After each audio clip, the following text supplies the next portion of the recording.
An undercover black owner gets humiliated by the flight attendant, but next day he did something shocking.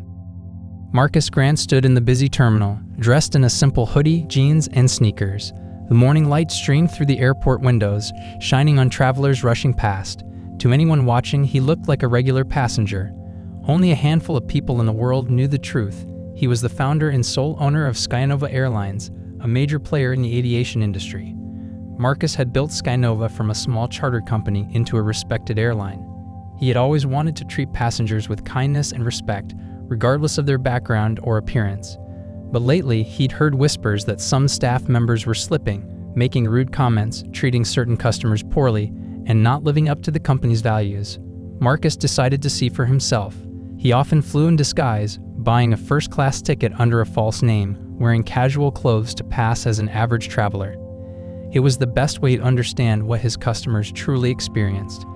Now he clutched his boarding pass for a first-class seat on a flight to Seattle. Approaching the gate, he smiled politely at the gate agent. She scanned his pass, hesitated slightly, then forced a smile. "Enjoy your flight, sir," she said, sounding surprised that he held a first-class ticket. Marcus noticed this, but said nothing. He walked down the jet bridge, mentally preparing himself for whatever he might find on board. Inside the airplane, the first-class cabin was peaceful and well-lit. Plush seats, plenty of legroom, and a subtle scent of fresh linens greeted him. Marcus found his seat, 2A by the window. He settled in, placing his worn backpack in the overhead bin. Just then, a flight attendant stopped by. Her name tag read Carmen. She offered him a choice of champagne or sparkling water. Marcus chose water and thanked her. Carmen smiled warmly and moved on, treating him just as she did the other well-dressed passengers in the cabin. So far, so good. But then another flight attendant entered the first-class cabin, moving with a certain stiffness and scanning the rows as if she were sizing up the passengers. Her name tag read Michelle. She was tall, impeccably groomed, her blonde hair pulled back tightly, and she carried herself with an air of authority. Marcus tried to meet her eye with a friendly nod, but Michelle's gaze flicked over him and immediately narrowed. Without greeting him, Michelle stepped closer and said, "Sir, may I see your boarding pass?" Her voice wasn't warm like Carmen's. It was cold and firm, as if she suspected him of something. Marcus raised his eyebrows slightly. "I already showed it at the gate," he said calmly, handing it over anyway. Michelle examined the ticket for an uncomfortably long time, her lips pressed tight. Other passengers glanced over, curious about the delay. Finally, she returned the pass and said, "We have a certain standard in first class. Are you sure this is where you belong?" Her voice was loud enough for others to hear, and Marcus felt heat rise in his face. He forced a small smile, keeping his cool. "Yes, I'm sure. This is my seat." She stepped back, crossing her arms. "If you say so," she muttered, then turned and walked away. Marcus noticed a couple seated across the aisle exchange puzzled looks. One man in the row ahead frowned, as if offended on Marcus's behalf. Marcus bit his tongue, reminding himself he was here to observe, not to blow his cover. As the flight prepared for takeoff, Michelle continued to ignore Marcus while being overly attentive to the other first-class passengers, refilling their drinks, hanging their coats, laughing at their jokes. When she passed Marcus's seat, she barely looked at him. Carmen tried to compensate by being extra nice, asking Marcus if he needed anything, but Michelle's attitude hung in the air. Once the plane was at cruising altitude, lunch service began. Carmen brought Marcus his meal, a nicely plated chicken dish, and asked if he needed anything else. Before he could answer, Michelle appeared and said loudly, "Carmen, please make sure passengers who belong here are taken care of first." She stressed the words "belong here" and cut her eyes toward Marcus's seat. A hush fell in the small cabin. Marcus clenched his jaw. He knew what Michelle was implying, that he didn't belong in first class because of how he looked. No suit, no fancy watch, just a hoodie and jeans. He swallowed his pride and said nothing. This was worse than he'd expected. He'd hoped for good service or maybe a small hint of bias. Instead, Michelle was humiliating him in front of other passengers.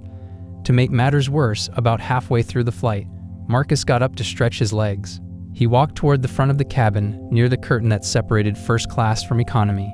He just wanted to loosen his muscles. As he stood there, Michelle suddenly approached him with a frown. "Sir, I need you to return to your seat," she ordered, her voice icy. "I'm just stretching," Marcus said calmly. "Is that a problem?" She stepped closer, lowering her voice but not her hostility. "I don't know how you got into first class, but I have my suspicions. If you don't go back to your seat right now, I'll call security when we land. Marcus's heart pounded. Security? For what, standing and stretching his legs? He stared at her, stunned. Other passengers began to notice, their eyes darting nervously. Was this really happening on his own airline?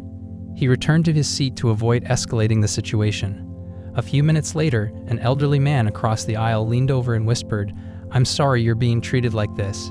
It's not right." Marcus nodded his thanks. At least some passengers saw what was going on.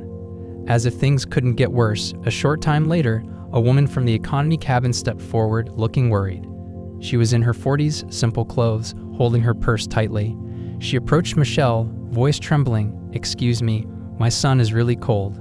He has a fever, and there are no blankets left in economy. May I please have a blanket from up here? I'm willing to pay, he's shivering." Michelle rolled her eyes and raised her voice. "These blankets are for first-class guests only," she said loudly, making sure everyone could hear.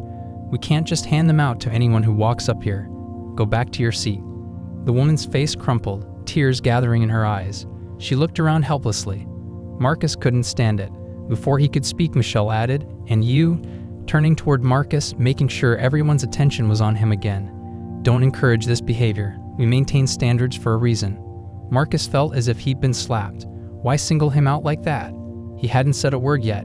He rose slowly, ignoring Michelle's glare, and retrieved the blanket from his seat. He offered it to the woman without hesitation. "Here, take mine," he said gently. "I hope your son feels better soon." The woman's face filled with relief and gratitude. She took the blanket and hurried back through the curtain, whispering, "Thank you so much." Michelle's eyes flashed with anger. She stepped closer to Marcus, her voice low but fierce. "That blanket is meant for first-class passengers, not for economy," she hissed. Marcus met her gaze steadily. He was angry now, but he forced his voice to stay level. "I am a first-class passenger," he said. "It's my blanket. I can give it to whoever I want, especially a sick child." Michelle's cheeks went red. She stepped back, then said loudly, "If you can't respect the rules of this cabin, I'll have to inform the authorities when we land." A few passengers gasped. Carmen looked shocked and tried to approach, but Michelle waved her away. Marcus couldn't believe it. Being threatened with the authorities for giving a child a blanket? The humiliation was far beyond what he'd expected.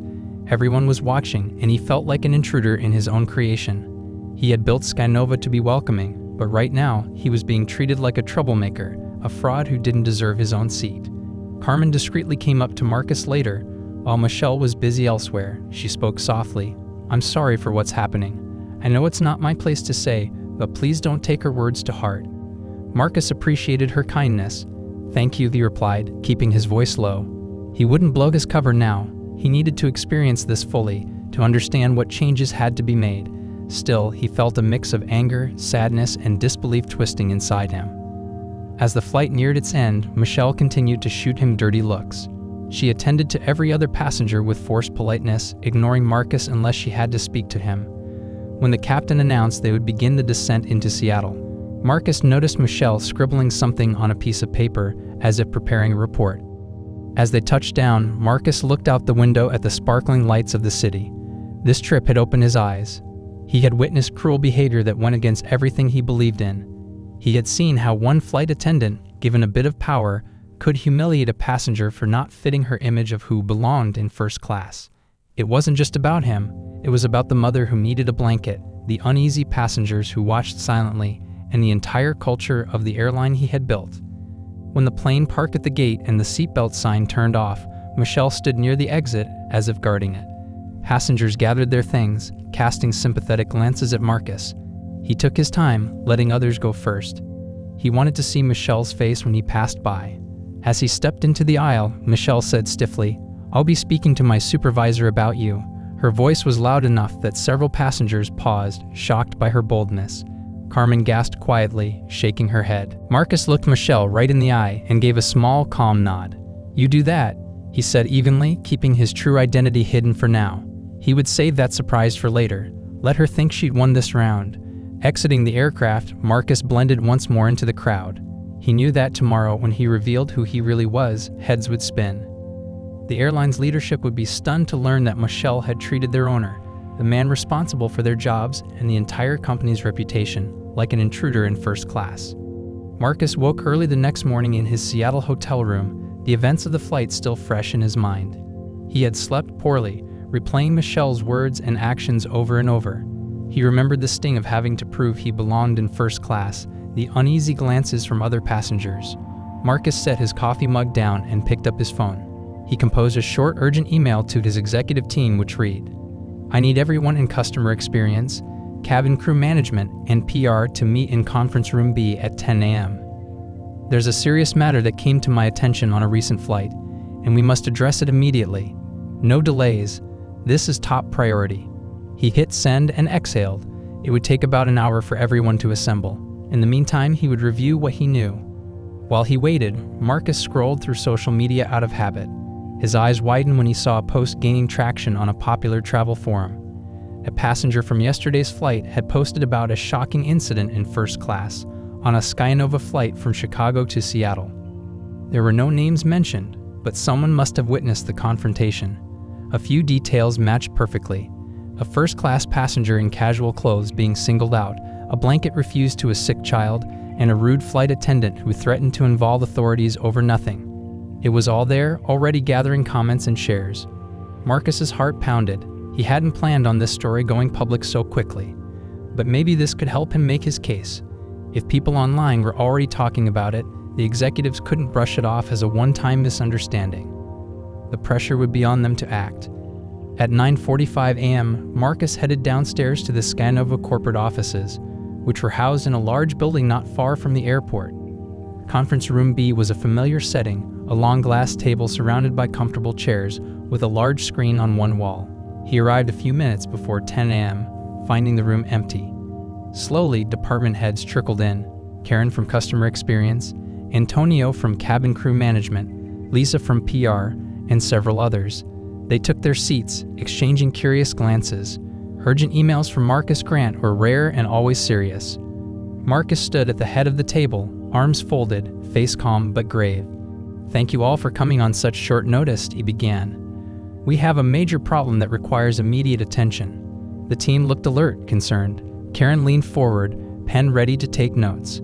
Antonio crossed his arms, a worried crease forming between his brows. Marcus cleared his throat.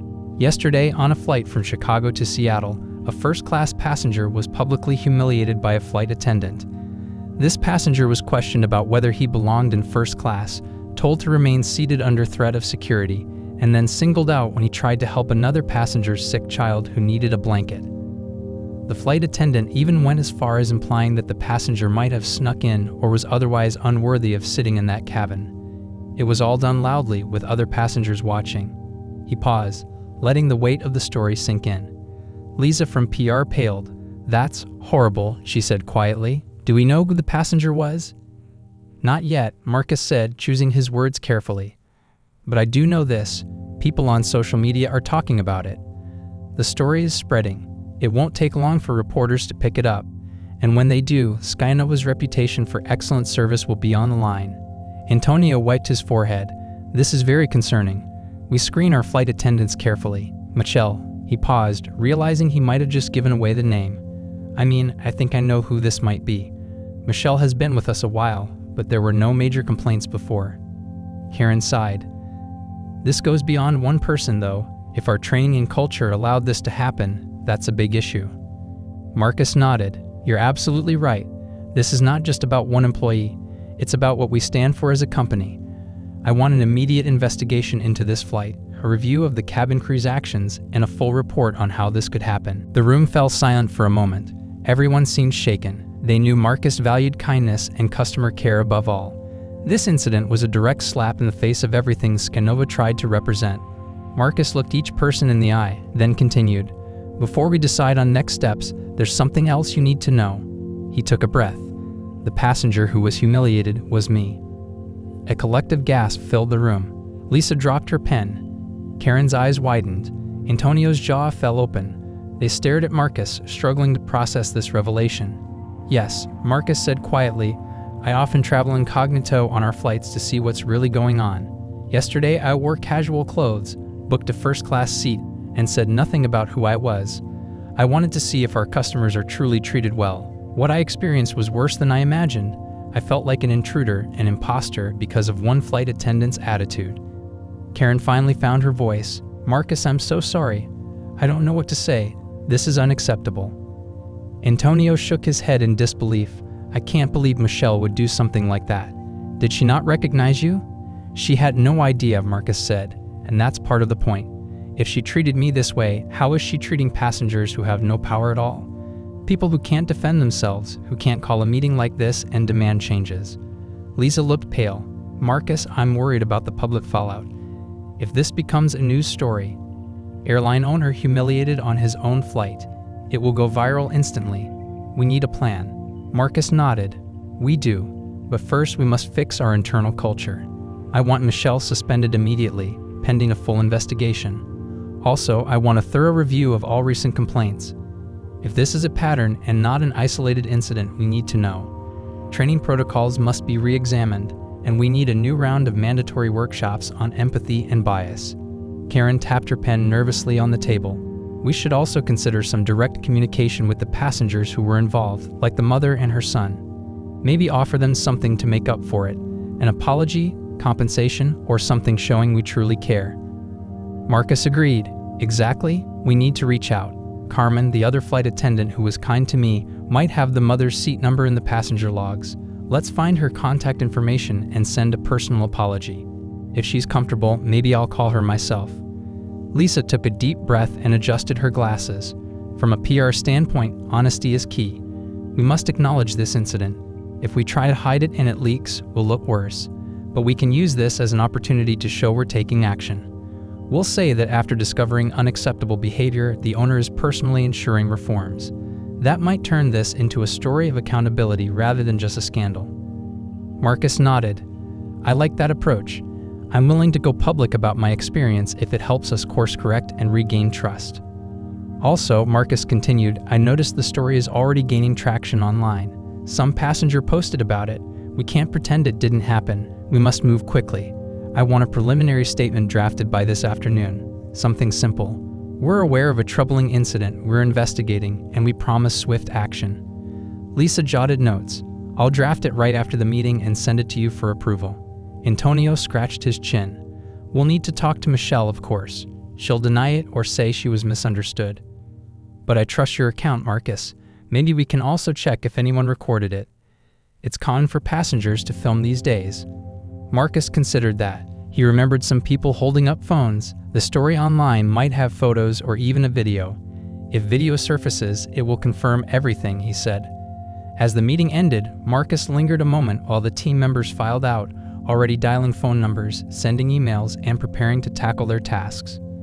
Antonio gave Marcus a firm nod as he left, and Karen squeezed his shoulder gently, a quiet gesture of support. Back in his office, Marcus opened his laptop. Emails were already pouring in, Antonio confirming Michelle's suspension, Karen requesting it logs of past passenger feedback, Lisa with a first draft of a press statement. He answered each promptly, impressed with his team's swift response. He also drafted an internal memo to all Scanova employees, reminding them of the airline's core values. He wouldn't name names or refer to the incident directly yet, but he wanted everyone to feel the renewed focus on respect and empathy. The day wore on, and by late afternoon, Marcus received a message from Antonio. Michelle has been informed of her suspension. She's shocked and upset, wants a meeting. Marcus sighed. He would face her soon enough, but not before the facts were laid out clearly and the company's stance was set. Another email came in from Lisa. Passenger video found online. It's getting views. Suggest releasing statement ASAP. Marcus clicked the link, heart pounding slightly. The short video captured Michelle's voice, her condescending tone, and even the moment she threatened to call security. The angle was a bit shaky, but the message was clear. This was undeniable evidence. Marcus replied, "Release the statement now. Make sure it acknowledges what happened and what we're doing. I'll prepare for interviews if needed." Within an hour, Skynova's official account posted a brief statement. Scanova Airlines is aware of a recent incident on one of our flights involving inappropriate treatment of a first-class passenger and the refusal of assistance to a needy traveler in economy. We are conducting a full investigation, have already taken action against the staff member involved, and are reviewing our training and policies. We deeply regret that this occurred and are committed to making things right. Comments flooded in, some praising Skynova for acting quickly, others outraged it happened at all. Marcus knew the next step was his personal statement. Tomorrow he would hold a press conference. He would calmly explain what he'd seen, reveal his identity as the mistreated passenger, and promise reforms. It would be a bold move, but transparency was the only way forward. By sunrise the following day, Marcus Grant stood before the hotel mirror, adjusting the collar of a clean blue shirt and making sure his tie was straight. No hoodie and jeans today. He wanted to look professional, collected, and sincere for the press conference. Skynova's main Seattle conference hall was just a short drive away. Reporters from major outlets had already confirmed attendance after Lisa sent out a notice late last night. Marcus stepped outside, greeted by the crisp morning air. A car arranged by the company waited at the curb. He slid into the back seat, nodding at the driver and thanking him quietly. On the short ride, Marcus ran through what he would say. He didn't want to sound angry or defensive.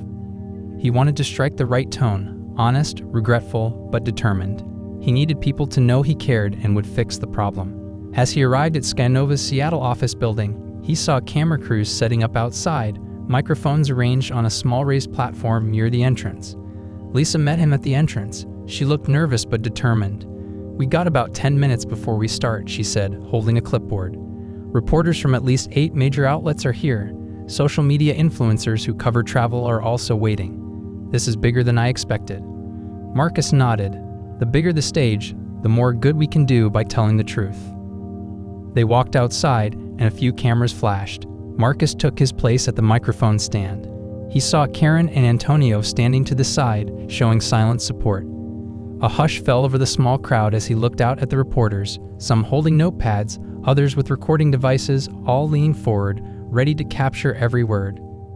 "Good morning," Marcus began, his voice carrying clearly.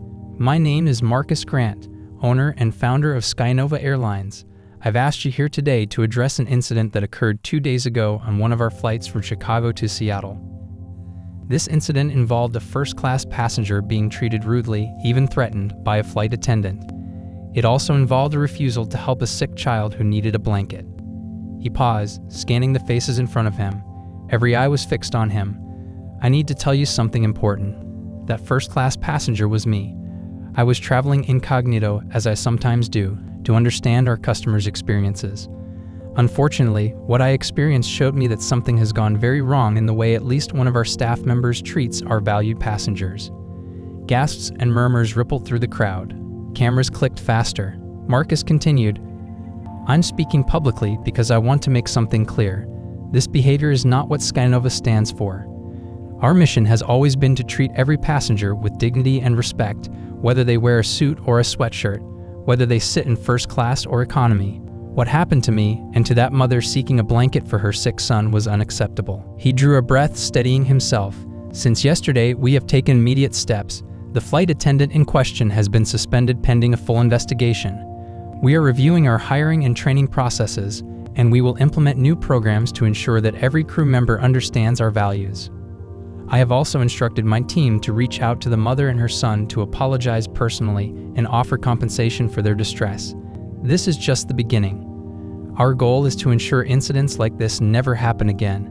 He folded his hands on the podium.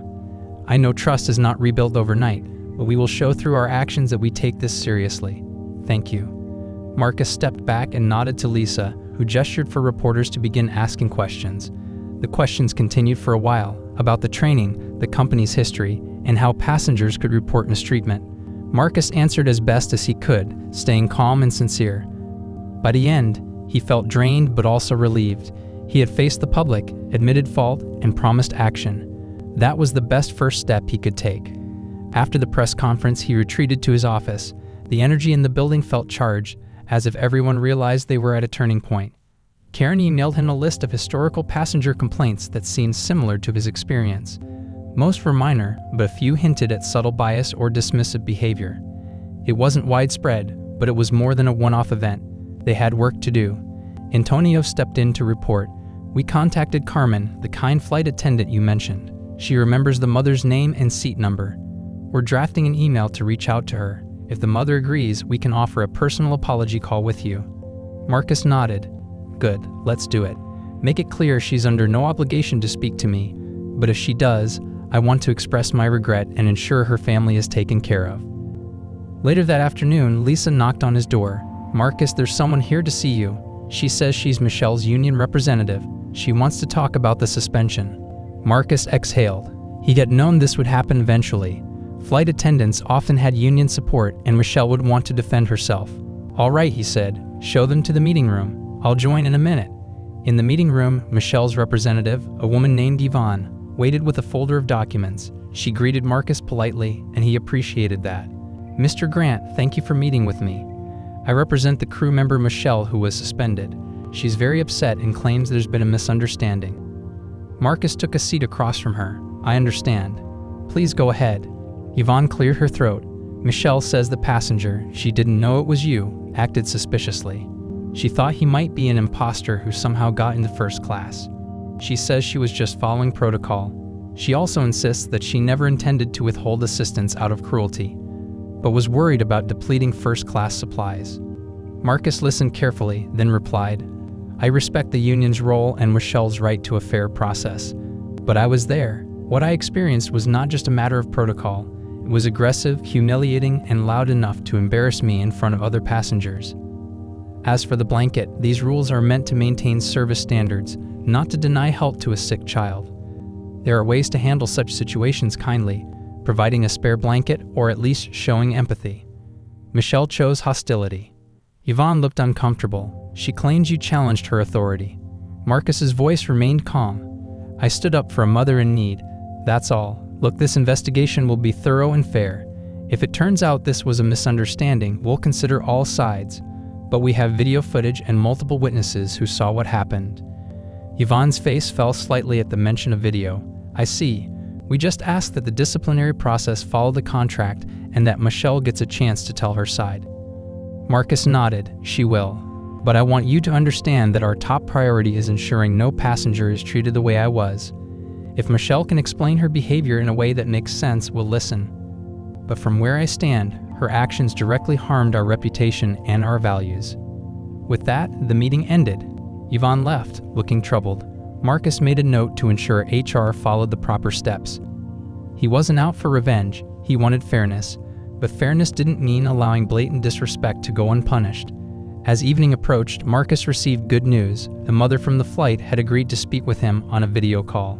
He settled in his office, closed the door, and clicked the link provided by Karen. The screen showed a tired-looking woman, eyes still a bit red as if from recent tears, and beside her, a young boy leaning shyly, looking curious. Marcus offered a gentle smile. "Hello, I'm Marcus Grant.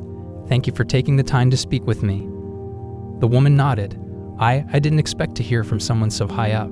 I'm just glad you cared enough to call." Marcus's heart ached. "I'm deeply sorry for what you went through. You should never have been forced to beg for a blanket. That's not who we are or who we want to be at Skynova." The mother's voice trembled slightly. "I was so scared. My son had a fever and the air felt so cold. I just wanted him to be comfortable." The boy spoke quietly. "Thank you for the blanket." Marcus's smile widened. "I'm glad it helped. You deserved kindness, not rejection. I can't fix what happened, but I want to make it right. We'd like to offer you both a future trip, anywhere we fly, completely free. More importantly, I want you to know that changes are happening because of what you endured. Training, oversight, apologies. This is not just words. We mean it." The mother's eyes filled with tears again, but this time they seemed like tears of relief. "That's very generous. Thank you." They ended the call with a warmer feeling than before. Marcus sat back, letting out a deep breath. He had dreaded reliving the flight's tension, but connecting with the people he tried to help made it worth it. This was the heart of the matter, treating passengers as human beings, not just tickets. Over the next several days, Skynova's internal work accelerated. Karen sent Marcus a proposal for new training modules focused on empathy, cultural sensitivity, and conflict resolution. Antonio suggested pairing newer flight attendants with experienced mentors who embodied the airline's values. Lisa prepared a follow-up statement to share online, detailing the steps taken so far: suspension, ongoing investigation, direct apology to affected passengers, and the introduction of new training programs. By the end of the week, the passenger video from the flight had been analyzed thoroughly. It confirmed Marcus's account. The union asked for a meeting to discuss possible outcomes for Michelle's case. hinting that maybe she could apologize and undergo training rather than face immediate dismissal. Marcus was open to discussion, but he wouldn't compromise on the airline's standards. If Michelle showed genuine remorse and understanding, maybe there was a path forward. If not, they would have to part ways. He would not keep someone on staff who made passengers feel small and unwelcome. Late one afternoon, Marcus took a walk through one of Skynova's employee lounges in the Seattle office. He saw a group of flight attendants talking quietly. When they noticed him, they fell silent, unsure what to say. Marcus approached them, offering a kind smile. "I know the last few days have been tough," he said. "I just want to remind you all that most of you do an outstanding job. The changes we're making aren't to punish everyone. They're to ensure our values shine through in every interaction." One of the attendants, a young man named Andrew, spoke up shyly. "It's scary, to be honest. We worry we'll be under a microscope." Marcus nodded. "I understand, but think about what we stand for. If you treat passengers well, if you show patience, empathy, and kindness, you have nothing to fear. This is about rooting out behavior that shouldn't be there in the first place." They nodded, looking more relaxed. Marcus left the lounge feeling encouraged. He had met real people who wanted to do their jobs well, who understood that respect wasn't just a slogan, it was what defined them as an airline. A few days passed, and the tension that had filled Skynova's halls began to ease. Marcus Grant felt it as he walked through the offices. People spoke in calmer tones, and there was a sense of direction now. They were no longer scrambling to react, they had a plan and were acting on it. The shock of what had happened on the flight he'd taken still lingered, but the initial panic had settled into resolve. He spent his mornings reviewing progress reports. Karen had put together a chart showing a decline in recent complaints about rude treatment now that supervisors were checking in more often. Antonio had begun assembling a new training module focused on empathy, cultural sensitivity, and conflict resolution with input from experts in customer service. Lisa worked on positive PR stories, highlighting flight attendants who had gone the extra mile, showing that Michelle's behavior was not the norm. But there was still an unfinished piece of business: Michelle herself. Marcus knew that eventually he would have to face her. He wanted to understand why she acted the way she did, to see if there was any remorse or lesson learned.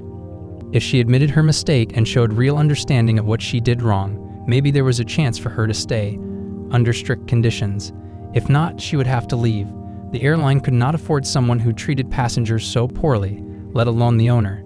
He arranged a meeting in a private conference room. Antonio and an HR representative, Denise, would join them. Michelle would be accompanied by Yvonne, her union representative. When the appointed time came, Marcus arrived first.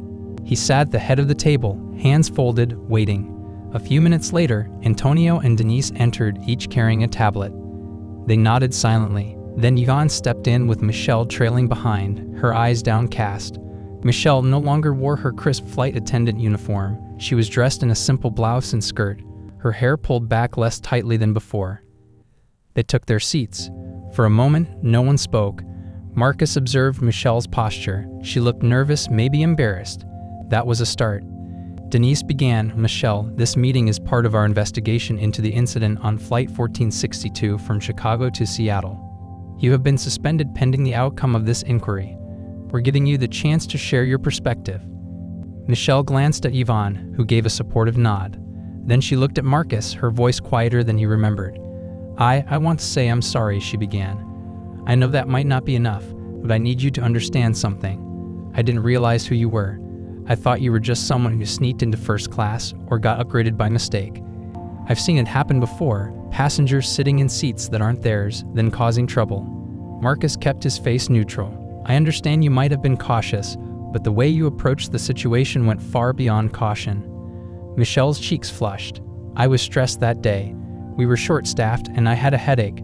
I know that's not an excuse, but I felt on edge. When I saw you dressed so casually, I assumed you didn't belong. I jumped to conclusions and I handled it terribly. I shouldn't have questioned your presence so rudely, let alone threatened to call security." Yvonne cleared her throat softly, encouraging Michelle to continue. Michelle shifted in her seat. "As for the mother and the blanket, I was trying to follow policy. I know first-class amenities are reserved for first-class passengers. But I admit, I could have been kinder about it.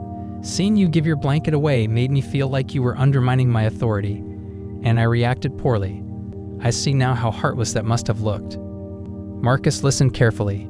Her words sounded more honest than defensive, but he needed more than apologies. What I need to know, Michelle, is whether you understand the deeper issue. It's not just about breaking a rule or having a bad day.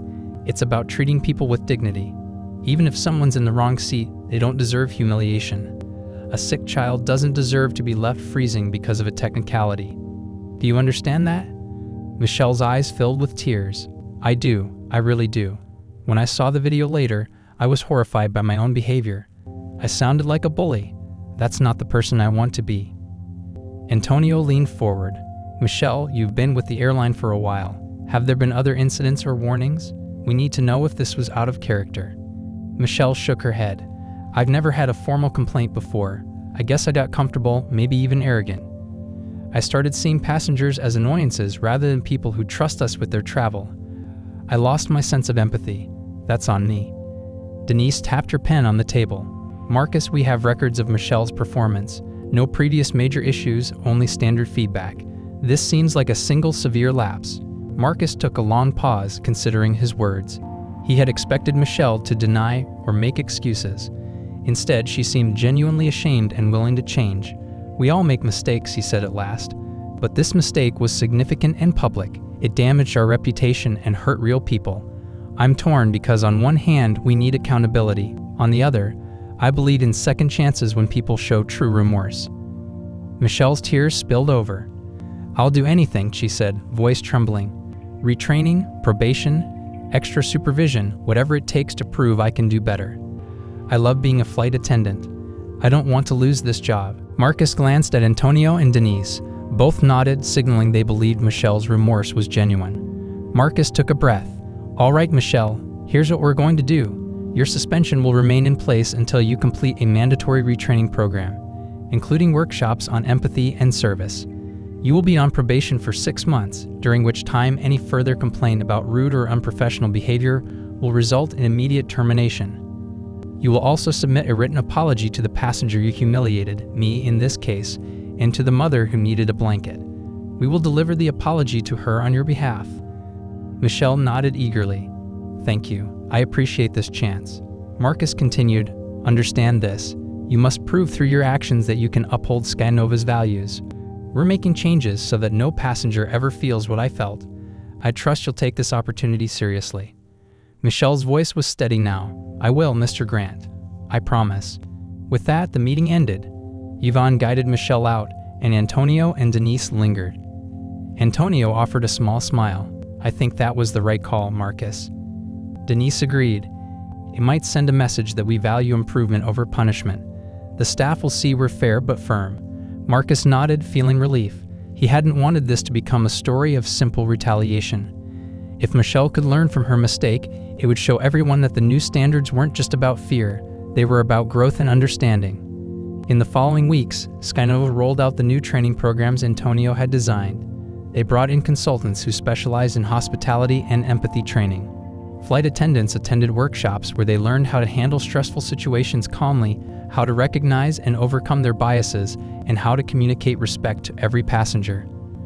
Marcus made sure to attend a few sessions himself, sitting quietly at the back, observing how the crew responded. He saw genuine engagement. Flight attendants asked questions, shared stories of challenging passengers they'd dealt with, and practiced different responses through role play. He noticed Carmen from his flight smiling at him from across the room, giving a small wave, and he smiled back, grateful for employees like her who had always done the right thing. Michelle also attended these sessions. She spoke less than most, but Marcus watched her, noticing the concentration on her face. Once during a break, she approached him hesitantly. Mr. Grant, she said quietly, I just wanted to say thank you again. The training is helping me understand where I went wrong. I'm determined to be better. Marcus nodded. I'm glad to hear that, Michelle. That's all I wanted, for everyone to learn and improve. A few days later, Marcus received Michelle's written apologies. The one addressed to him was honest and heartfelt, acknowledging that she had disrespected not only a customer but the very idea of what her job stood for. The apology to the mother was even more moving. Michelle expressed sorrow for adding to the woman's stress and fear. Marcus forwarded that apology to Karen, who sent it to the mother with a note explaining that the flight attendant had taken steps to correct her behavior. The mother replied a day later, thanking Marcus and saying she appreciated the gesture. She said her son was looking forward to the free trip they'd been offered as compensation. Hearing that warmed Marcus's heart. He felt the healing process had truly begun. The media followed the story with interest, initially skeptical that Skynova would follow through on its promises. But when reporters learned of the new training programs, the apologies issued, and the personal actions Marcus took, some began praising the airline's response. Travel bloggers wrote pieces on how Skynova turned a crisis into a chance to reaffirm its values. Customer feedback started to reflect increased confidence in the airline. Letters and emails thanked Marcus for his honesty and action. Inside the company, changes were noticeable. Flight attendants spoke to each other about the training sessions, exchanging tips on making passengers feel welcome. Supervisors introduced regular empathy check-ins where staff could discuss challenging scenarios and how to handle them. HR began including questions about kindness and cultural sensitivity in the hiring process, ensuring new recruits shared the company's values. Marcus also decided to conduct more incognito flights in the future, but with a twist. This time, he wouldn't hide his identity entirely from the flight supervisors, just enough to ensure normal treatment. He trusted his staff more now, but he wanted to keep everyone sharp. The goal wasn't to trap anyone, but to maintain transparency and consistency. If everyone treated every passenger as if they could be the owner, a VIP, or a person in need, the airline would thrive. One afternoon, Marcus took a short domestic flight to Denver, again dressed casually, to see how things had improved. This time, when he boarded, the flight attendant, a young man named Jake, greeted him warmly. Jake asked if he preferred water, juice, or a soft drink. He made pleasant small talk without prying into Marcus's business. During the flight, Marcus noticed passengers in economy receiving friendly smiles, help with overhead bins, and an extra pillow if needed. It felt like a new atmosphere was taking hold. As Marcus left that flight, he was proud of the progress made. Change didn't happen overnight, but they were on the right path. Employees seemed more aware, more attentive. Even small details, like offering a spare blanket to a shivering child, had become a natural gesture of care, not a begrudging act. Back at the office, Lisa showed Marcus a set of recent passenger surveys. Satisfaction scores had started climbing steadily. Passengers mentioned feeling cared for and respected. One comment read, "I flew Skynova last year and was treated fine, but this time I felt something different, like every member of the crew genuinely cared about my comfort." Marcus smiled as he read that line. This was what he'd always wanted. Out of one humiliating incident had come renewed spirit and commitment. In the weeks after the incident, Skynova completed its new training programs and set new policies in motion. Flight attendants who had once considered some passengers nuisances found themselves thinking differently. They were professionals in a business built on trust, and their job was to make travelers feel safe and welcome. Supervisors conducted surprise checks, not to scare employees, but to ensure that the airline's values were upheld when no one was looking. The company also implemented anonymous passenger feedback kiosks at major airports. Passengers could rate their experience and leave comments immediately after disembarking. The results gave managers real-time insights, helping them address issues quickly. Over time, these ratings began to climb. Passengers remarked not just on the comfort of the seats or the quality of the meals, but on the warmth and attentiveness of the staff. "I felt like they cared," read one comment. Another said, "This airline treats you like a person, not a number." Marcus kept a close eye on these developments. He celebrated small victories and kept pressing for improvements where needed. He followed up personally with Karen, Antonio, and Lisa, ensuring they stayed on track. Michelle, now back from her suspension and having completed retraining, worked quietly and diligently. Marcus noted her improved demeanor. He heard from Antonio that Michelle often volunteered to help new hires adjust, advising them on how to remain calm and gracious under pressure. While she still seemed a bit reserved, she no longer looked at passengers with suspicion or annoyance. Instead, she treated them as guests in her own home. The written apology Marcus had forwarded to the mother and child did its part, but it was Michelle's actions afterward that truly showed she meant what she'd said. One morning, Marcus decided to take a flight without announcing it to anyone. No special meetings, no agenda. He picked a flight from Los Angeles to Denver, a relatively short haul, just to see how a random crew would fare under normal circumstances. He arrived at the airport early, wearing a casual shirt, jeans, and sneakers. He didn't try to hide his identity this time, but he also didn't broadcast it. If someone recognized him, fine. If not, that was fine too. The point was to experience the flight as any passenger might. At the gate, A friendly agent named Sophia greeted him and checked his ticket. She didn't do a double take at his first-class seat or question his attire. She simply said, "Have a wonderful flight, sir," in a cheerful tone. Marcus boarded, found his seat -2A again, and settled in. The cabin was clean and inviting, and a flight attendant named Priya approached with a warm smile. "Good morning, sir," Priya said. "Can I get you something to drink before takeoff? We have coffee, juice, or sparkling water." "Sparkling water, please," Marcus said, nodding politely. Priya returned quickly with the drink and a menu for the short flight snack options. She explained what was available and asked if he had any dietary restrictions. The interaction was smooth, respectful, and unrushed, exactly what Marcus wanted for his passengers. As the flight began, Marcus observed how Priya and her colleague Isaac interacted with everyone. He noticed a teenage boy traveling alone, looking a bit anxious. Priya knelt down to speak to him at eye level, assuring him that if he needed anything, he could press the call button and they would help. The boy smiled, relaxing into his seat. Across the aisle, an elderly couple asked about connecting flights. Isaac patiently checked their itinerary on a tablet and gave them step-by-step directions for their layover. They thanked him repeatedly, relieved by his clarity and kindness.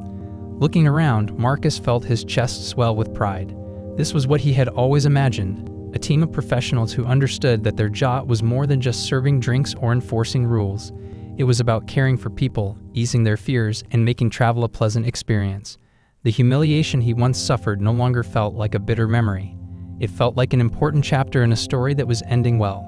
When the plane landed in Denver, Marcus waited until most passengers had deplaned. Then he approached Priya and Isaac. "I just wanted to say thank you," he said. "You both did an excellent job today. You made the flight comfortable and welcoming." Priya smiled brightly. "Thank you, sir. That means a lot. We try our best every day." Isaac nodded. "Is there anything we could do even better? We're always looking to improve." Marcus considered. "No major suggestions. You already embodied what our airline values, treating passengers like guests. Keep it up." They seemed pleased. Marcus stepped into the aisle, and just as he was about to leave, he glanced back. Isaac looked like he wanted to say something. "Sir," Isaac asked carefully, "if I'm not mistaken, you're Marcus Grant, right? The owner of Skynova?" Marcus paused, then nodded. "Yes, that's me." Priya and Isaac exchanged looks of surprise. "We heard about what happened a while back," Priya said, a hint of sadness in her voice. "I just want you to know we all took it very seriously. We're glad you gave us the chance to prove what Skynova can really be." Marcus smiled softly. "You've proven it today and countless times since. Thank you for your dedication." He left the plane feeling lighter than he had in a long time. Knowing that the crew recognized him and understood the significance of what had happened meant the lessons learned were firmly rooted. The turnaround attracted media attention again. Reporters who had initially covered the scandal now wanted to talk about the changes. Marcus decided to grant one more interview, this time in a calm, controlled environment at Skynova's headquarters. He sat down with a well-known travel journalist who asked tough questions about how he managed to bring the airline back from that embarrassing moment. It wasn't easy, Marcus admitted during the interview, but the key was honesty. "We didn't deny the problem. We addressed it head-on. We changed policies, retrained staff, and stayed transparent with the public. Our employees understood that kindness isn't optional, it's central to who we are." The journalist asked, "Do you think other airlines could learn from this experience?" Marcus smiled slightly. "I believe so. It's a universal truth. When you treat people with respect, you earn their trust. That applies to any business. What happened to me was painful, but it taught us a lesson that made us better." The piece aired on television and was shared online, garnering positive responses. Viewers appreciated the sincere tone and the evidence of real improvements. In an era where companies often tried to spin or hide their mistakes, Skynova stood out by facing theirs directly and growing stronger because of it. In the months since, Skynova had become stronger in ways that statistics alone couldn't capture. Yes, satisfaction scores rose and complaints dropped, but beyond that, there was a renewed spirit in the company. Employees took pride in their work, knowing they were part of an airline that didn't just say it valued its customers, it proved it. Marcus checked the time. He had a meeting scheduled with his leadership team soon, just a routine check-in about future projects and perhaps adding more routes next year. He felt confident they could expand without losing sight of what mattered. The lesson had been learned: growth should never come at the cost of humanity.